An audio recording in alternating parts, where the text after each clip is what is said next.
melanated people on here just now found out that they ate Nat Turner when they caught him. What? They ate him because they thought they were going to get superpowers because he was killing them. Oh my god. They also just found out that there was different types of plantations. It wasn't just picking cotton and tobacco. They had breeding plantations where they bred us like dogs. They had fighting plantations where you would just fight all day. They had cattle plantations where they raised us like animals to eat. They made leather out of our skin. Oh my god! They made furniture out of our skin and filled it with our hair.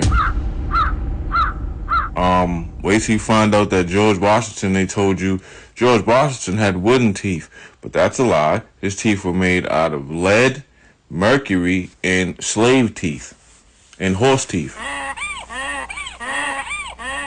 They used to use us for extra spare body parts.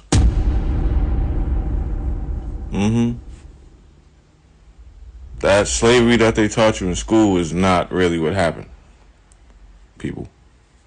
I just want y'all to know that.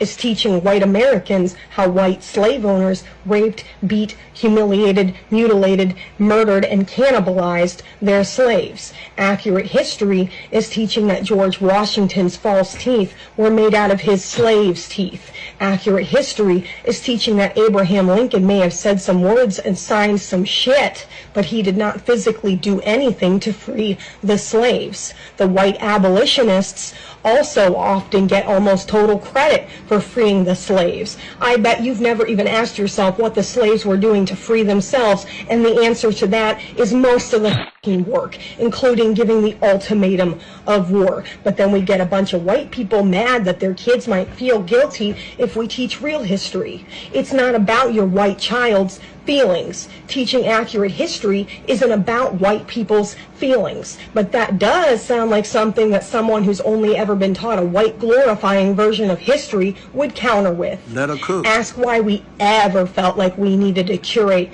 a false version of what white people did and did not do to black people to begin with, and then ask yourself why white-ass politicians are verbally attacking real history by calling it slurs, which is, by default, also the act of calling black people slurs. To get the real deal,